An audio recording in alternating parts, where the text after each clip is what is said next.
yang sebenarnya alhamdulillah kita bersyukur pada malam hari ini karena melaksanakan dua hal, mengawinkan tradisi dengan agama. Kenapa saya mengatakan mengawinkan tradisi dengan agama? Di Nahdlatul Ulama itu ada istilah Islamisasi adat. Jadi bukan menghilangkan tradisi, tapi mengislamkan. Dulu orang pakai istilah mencerah. Kalau diislamkan kita pakai istilah syukuran. Jadi aja tu maka ada mencerah bola, tapi syukuran tidak rumah. Aja tu maka ada mencerah wetang, tapi syukuran 7 bulanan. Jadi mengislamkan adat. Karena sebenarnya Rasulullah itu tidak menghilangkan tradisi. Dulu sebelum ajaran Islam, jika orang menyembelih binatang dari kumat Remanu, darahnya itu ditadah, kemudian dicampur dengan air, kemudian dinyalakan api di atasnya, kemudian disimpan dalam bejana yang tembus seperti kaca, sehingga pantulannya itu memberikan hiasan.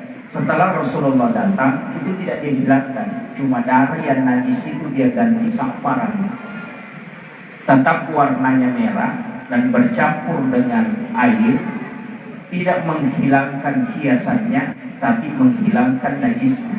Jadi begitulah Rasulullah menetapkan hal-hal yang kaitan dengan tradisi masyarakat yang tidak dihilangkan.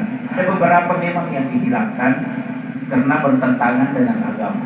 Jadi mampaci sebenarnya ini adalah masuk dalam tafaul, senongan. Biar Nabi tak ilah dan masuk senongan. Anak Nabi SAW yuhibbut tafaul, kata Aisyah.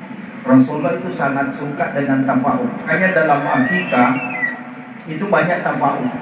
Saya pernah mengikuti kajiannya Guru Tasir Muhammad Nur di Diran, membahas tentang akikah, bahwa ketika orang mengakikah anaknya dengan kambing, itu tulangnya tidak boleh dipotong. Jadi tulang binatang akikah itu tidak boleh dipotong. Kenapa? Supaya tulang anakmu itu tidak patah hingga dia meninggal. Masaklah dengan masakan yang manis, dengan bumbu yang manis, supaya anakmu itu semua orang cinta kepada itu. Kemudian ketika melaksanakan akikah, jangan panggil untuk memakan, tapi engkau bagi dan sedekahkan. Dalam keadaan masak dan dimasak, supaya anakmu itu murah rezekinya. Istilahnya ini aja mau terima pas solo. Kalau dia mau terima pas solo kau mahakikah, kau insya Allah anakmu pasti boleh ada.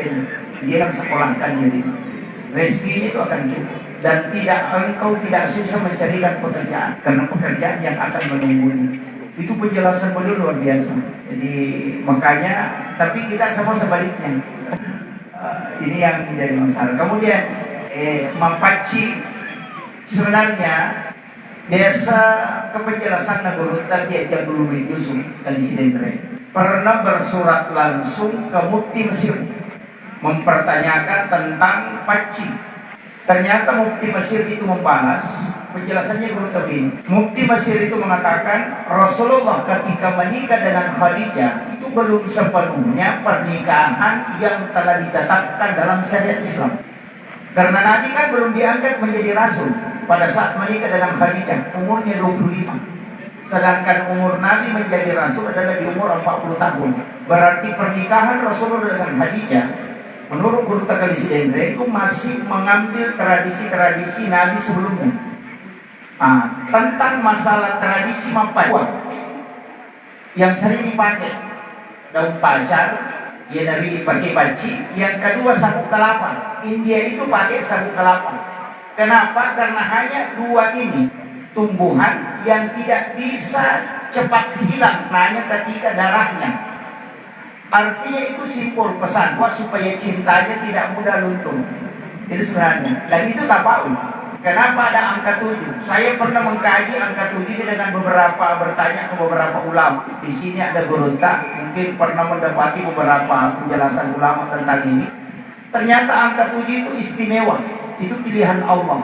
Dalam satu pekan itu kan 7 hari. Tawaf itu 7 putaran. Anggota sujud itu 7. Sa'i juga itu 7. Kemudian langit dengan tadi itu juga 7 lapis.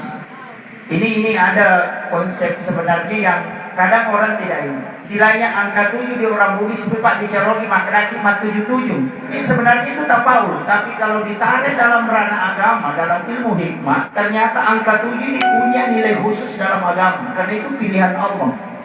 Ini yang makanya saya bilang, tak kaji agama dengan pendekatan hikmah itu luar biasa. Maka orang tua dulu itu istilahnya matandai pahana madodo sekolah. Sehingga semua yang dia lakukan dia kasih makna. Cuma ya nak mau terima kokoe, matandre sekolah tapi kadang madodo ni pahana. Sehingga sini kan aja mai tahu salamana. Kan begitu. Ya kau tahu matandre pahana, itu memang tidak mudah menyalahkannya. Ulama itu semakin tinggi ilmunya, semakin mudah menerima perbedaan, semakin mudah mengetahui sisi kebenaran di pihak lain. Semakin sempit ilmu, itu semakin bahaya. Makanya maka di bertenang kata uci Indonesia magala cuma pasal. Apa ya ada dia pada bisa kita tak disalam. Yang itu tahu dia magala mapasalam ni ganisa masa dia tahu semua. Nah, ini juga memang satu hal yang penting kita pakai dalam kaidah masyarakat kita. Kemudian kenapa yang dipanggil itu orang tidak semua orang? Karena sebenarnya itu doa. Saya pernah diberitahu guru tak begini. Masuk guru tak mursyid tarekat Khalwatiyah Yusufi Al-Makassari Khalifa Makkah itu beliau mengatakan begini, hanya ulama itu punya energi. Makanya jabat tangan dengan Guruta si almarhum Guruta Kiai Jadul Rahman Abu Dale, Guruta Saada, Guruta Kiai Haji Sanusi Bajo, itu ada energi. Karena ulama itu tangannya itu punya nur, karena zikir. Sama dengan plastis. Plastis yang sudah dicolokkan ke laptop bisa punya Al-Quran 30 juz. Bisa dipindahkan ke laptop hanya karena tangannya ulama itu ada energi di sini. Kenapa kita mencium tangan ulama? Bukan ustaz kayak saya bukan ulama, ini ustaz. Kenapa sisa ustaz ulama itu kadang diminum karena mencari berkah? Memang begitu Pak. Sahabat Nabi kan begitu. Abu Hurairah itu mengambil sandalnya Rasulullah, sisa minumannya Rasulullah dia minum. Kenapa? Karena di situ ada berkah. Di sini banyak dari Dede Imam Koso. Guru Kiai Jadul Rahman Abu Dale itu nurut guru saya karena saya tidak ketemu langsung dengan beliau. Katakan kalau dia makan itu dia cuma 3 suap, baru dia dorong makanannya bagi itu karena berkah. Jadi memang inilah sebenarnya diinginkan oleh calon mempelai. Kenapa diadakan mapaci? Karena meletakkan tangan di situ kemudian kita doakan. Sebenarnya calon pengantin itu harus dikasih tahu. Ketika orang meletakkan daun pacar di tangannya, dia berdoa, Allah berikanlah aku keberkahan dan berikanlah anak-anakku kelak keberkahan. Bagaimana berkah yang engkau berikan kepada orang ini? Ya segilawi barakah atau madecenge supaya nalingi Allah Ta'ala makona. Itu juga kenapa pengantin baru disuruh secara kubur. Magi disuruh bertimpa lo secara kubur. Itu di hari kedua. Hari ini misalnya menikah, besok langsung secara makam.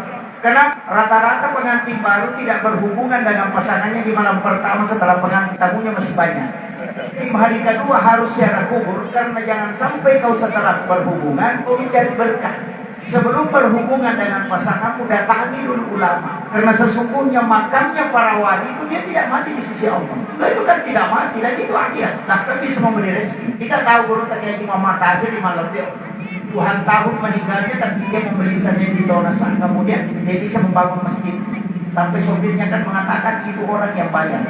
Dalam fotonya guru dia tunjuk 400 sak semen dia beli, dia yang bayar langsung di Tonasan. Sampai masyarakat di sana dia namanya lupa nung isang may nasa dia salah lama ya tinggal atau sugi malisam yang mangkotigan ng kumain. Di sini tidak ada orang kaya. Nanti sopir ini naik ke rumah warga makan siang, kalau nya guru tadi tempel, dia mengatakan itu yang banyak. Makanya semen itu kan habis. Nah, masyarakat kembali 10 kembali sini, tapi dia ganti dengan jumlah banyak.